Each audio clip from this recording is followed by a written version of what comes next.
Masechet Sanhedrin Daf Chaf Rima Amud Aleph by the top. New Perek. Dinei Manot B'Shlosha. Monetary cases are judged by three. How do you choose the judges?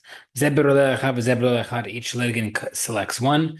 Vishnen Burin Lehen Od Echad, and both litigants then select the third one together. Divrei B'Meir Tzokon Meir.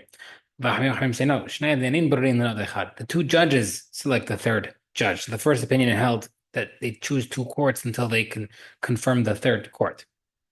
Each litigant can disqualify the other litigant's judge that he chose. Say no. If you bring a proof that they're related or that they're pasul to serve, that's when you can disqualify them. But if they're kasher, you can't disqualify them. This litigant can disqualify the other person's litigants. When does that only apply?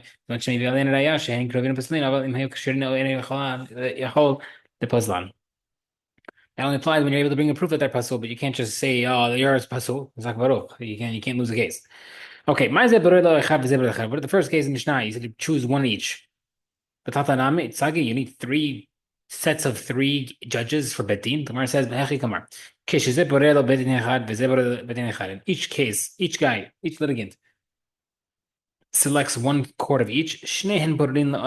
Both litigants then select another court that they're mutual. They have to select courts until they both agree on one. The Gemara says, is it true that even a borrower can stop the lender from the court? That only applies by the lender, but a borrower, you can force the borrower to come to the hometown. So we see that not everybody can force. It depends on who the litigants are. The Gemara says no. That case is referring to the case of the courts in Syria, which were secular. They didn't know what they're doing. Over here, we can say that our case is talking about in the case of Syria, you could start rejecting courts, those type of courts, because you want a better court. But if it's judges that are experts, you can't start being selective. Even in cases of experts. But let's say there's the reason is because they have two courts in the same city. Rav Huna and Rav Chisda's courts, both excellent. The borrower can tell the lender, listen, I don't want to go to that court. I want to go to the other court. It's not such a big deal for you to switch. Okay. Tan. The two judges select the third judge. If you want to tell me that the Mishnah's first case, the one case where you're selecting a whole betin each, betin batar de paslahu. If the betin gets pasul by one litigant, can they really select a new betin? And then why also Mishnah would say one court each? It sounds like then also the wording of the Mishnah doesn't make sense that it's one court that the Mishnah's wording is seemingly saying that you're selecting one court each. It sounds like you can't agree on one right away. You have to first each select one, then select the third one. Gemara says no. Mishnah is saying when each litigant select a judge each, then both litigants can together select the third judge. Why do I do that?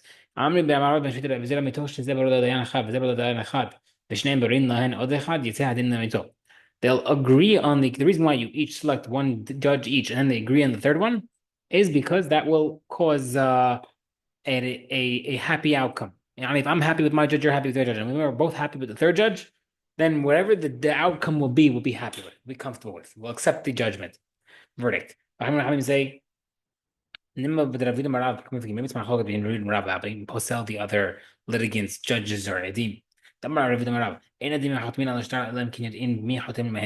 he just says the name of Rav, that witnesses will not sign on the document unless they know what they're signing exactly, who's on the document, etc. That they want making sure that who's the judges in this case? They're going to do research, due diligence, and therefore the mayor holds that they don't hold like that. He does not hold a Rav, and therefore you don't need the judge's consent for the third judge. Rabbi does hold of that, and therefore you do need the judges to agree to the third judge. Everybody holds to that. Everybody agrees that you need the judge's consent. The question is, do you need the litigants' agreement? Mayor holds that you need the litigants to agree. Say no, you only need the judges and you don't care what the litigants say. And because if you're going to wait for them to agree on the third judge, it'll take forever. So therefore, let the judges choose. Kufa, we said earlier, witnesses do not sign document unless they know what's going on. Samir Achaber says the same thing. Kach Hayuna Kiyeh, that to Yerushalayim was what the people, to the Kim of Yerushalayim used to do. They would not sign the documents, they know who else is signing. They would not sit as judges either till they know what's going on. They wouldn't eat at a dinner until they know who else is eating with them. Next, one litigant can disqualify the other litigant's judge. The Gemara says, can you just say, according to Tanakama, I could just say your Dayan's pasul without saying anything? Gemara says no. It's not a case where it is the secular courts of Surya. That's why you want to disqualify him. Gemara says, I'm a muhim law, but does Ramir hold that even that experts tzaddikim judges you can't disqualify? How many times have the next part of the Mishnah said? The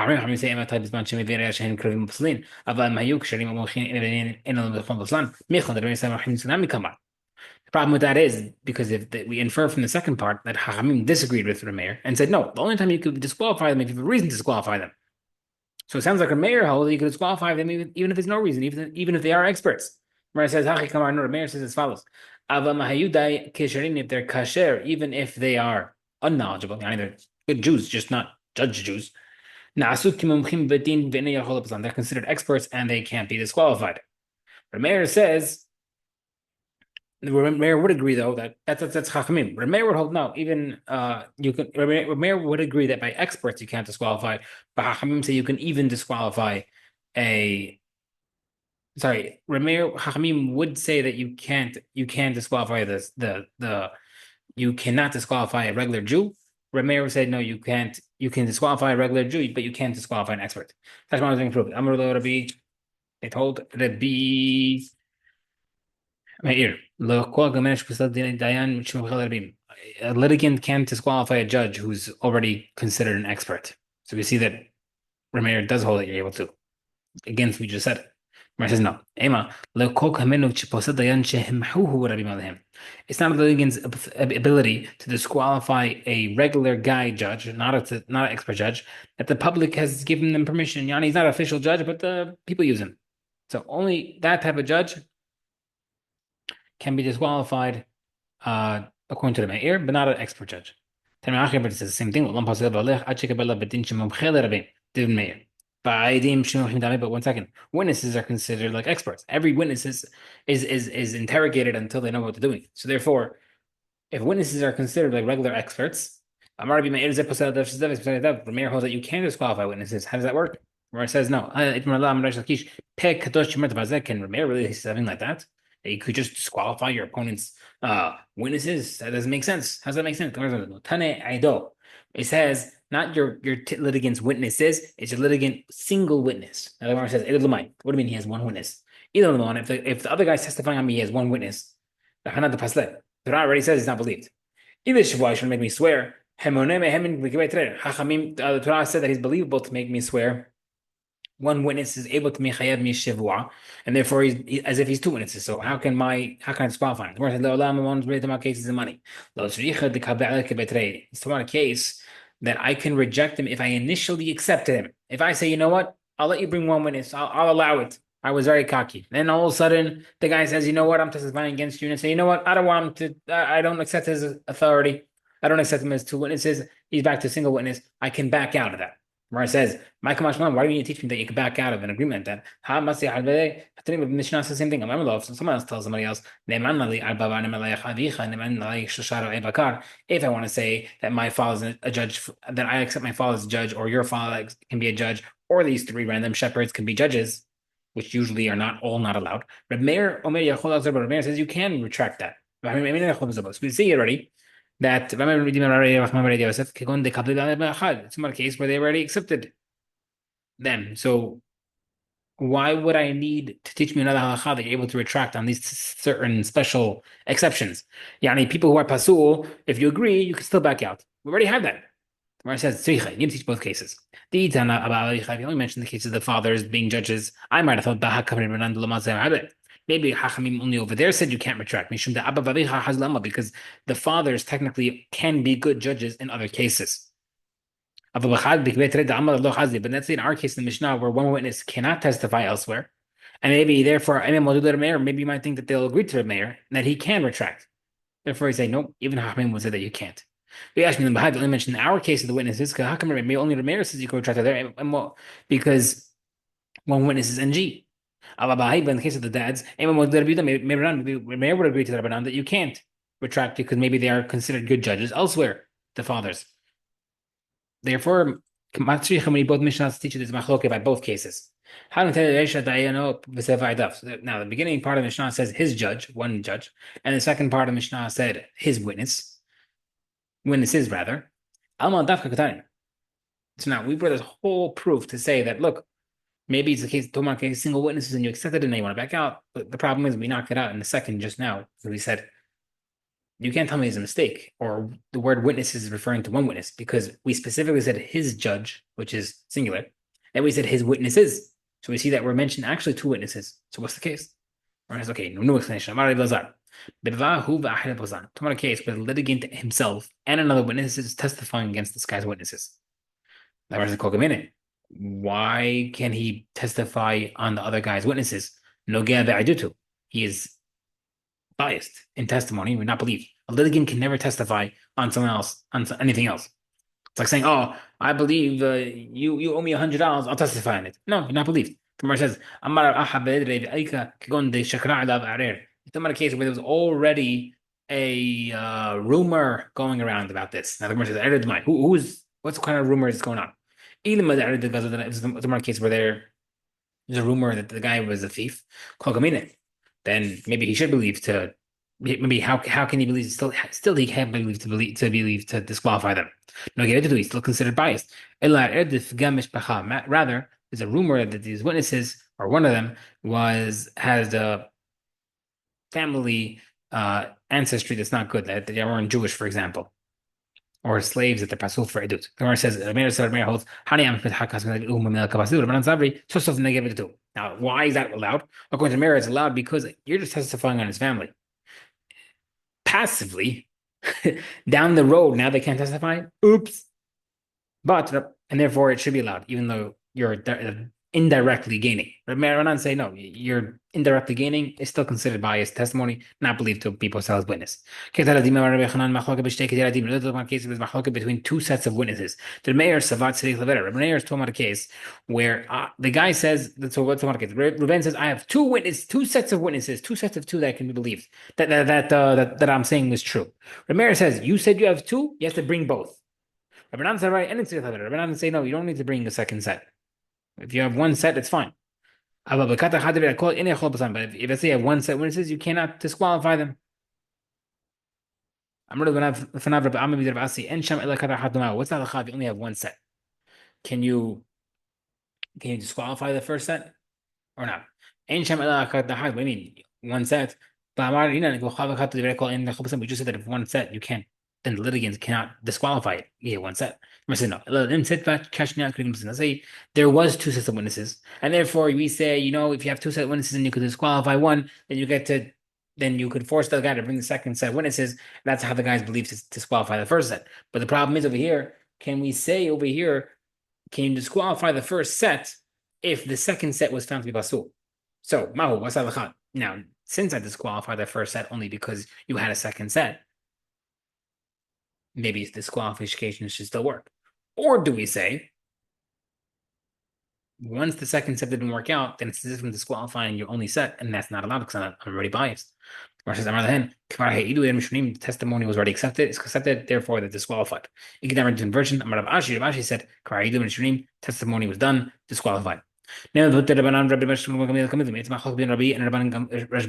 says, if someone's testifying with a shtar and hazakav, we had in Batra. If a person is testifying on, a person says, "What are you doing at my house?" He's like, "I've been here for 3 years. I have a document to prove I was here." Or he could say, "I've been living here for 3 years. I could prove that I've been living here for 3 years, and therefore I don't even need the document anymore because a person loses document after 3 years, and therefore I don't have to prove that I have a doc. I don't have to doc. I don't have to have a document. I could just say I could just prove that I've been here for 3 years. The guy says I have both shtar and hazakah. You don't shtar. You could just bring the document and you're good to go. You don't have to prove hazakah. You don't have to prove hazakah. The Gemara says, "Favin ba hazakah v'lo shtar." What do you mean? You could prove without hazakah, only hazakah without a document. Ela ima af hazakah. Must be one case that you're bringing in the document and the hazakah. So the Gemara says the kamilan it's the machloket over there is talking about a case is whether or not you have to prove your proofs. Since you offered, you volunteered that you have both. That's why you have to bring both according to Rashbag. Okay, now the Gemara says we see from there in the case of our Mishnah. We're trying to say that the second set of witnesses, maybe you would force to bring the second set of witnesses because you offered it up. That's what we're trying to bring you proof. The Gemara says no. Look, two different cases. Even according to Rashbag, no one would agree that in the case of our Mishnah, you don't have to bring the second set of witnesses. Why? Keep pligi wins the machloket. I'll leave the Rabbi according to Rabbi. 1 second. The Rabbi Meir could be. Meir holds like Rabbi that if you whatever you offer up, you say you have two sets of witnesses, bring both. Rabbi Amri would say no. When Rabbi said that you have to bring both is when you mention you have a shtar and a chazakah. Why? Because the mikoach shtara ka'ati. Because if a person has chazakah, it means he used to have a document. So if you say you have both, you have to bring both because they're connected. In the case of two witnesses, these two witnesses are two separate entities. And therefore, if I say you have two, you don't have to bring two. I feel that Rabbi Moded and there maybe Rabbi would admit and agree that you don't have to bring the second set. Okay. When Ravin came, he said in the name of Rabbi Chanan in regarding to the two sets of witnesses. The first part of the Mishnah, where you said the litigant's able to disqualify the Dayanim. Dayanim pislim b'deinik. Some case where the witnesses were pasul, but the judges were kosher. Migu the pasal Dayanim pasal Dayanim. But since Rameir holds that since once the litigant proved that the witnesses are pasul, he's able to sell the judges. Say for the second part of the Mishnah, where you're able to disqualify witnesses, but the judges were pasul, but the witnesses were not pasul yet. And therefore, the migu the pasli dayanin pasli nami edim, since he was able to disqualify the judges, he disqualified the witnesses. The Gemara says, "Matita rava." 1 second. Now, I can accept, I can hear that if you disqualify witnesses, you can disqualify judges because they just go to the next court. But if you're going to disqualify judges and then thereby disqualifying the witnesses, that's not fair. It's not so easy to bring witnesses. There's a finite amount of people that witness this thing happen. So if you're disqualifying the witnesses because you disqualify the judges, that's not fair.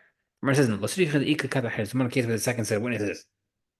But if you have no second set of witnesses, does that mean that the litigant can't disqualify the witnesses through the judges? Gemara says, that's exactly what Radimi said just earlier. That by one witness you can't. The Gemara says migo. The difference is regarding the migo, since he was believed. The more savar migo. Ravina holds that once we say that we have migo, you can disqualify both. Or more savar, Radimi says that you don't have migo. Right? So Ravin says that the migo, the hidush of migo, that if you're believed in one, you're believed in the second. Radimi did not say that necessarily. Okay, brachlan and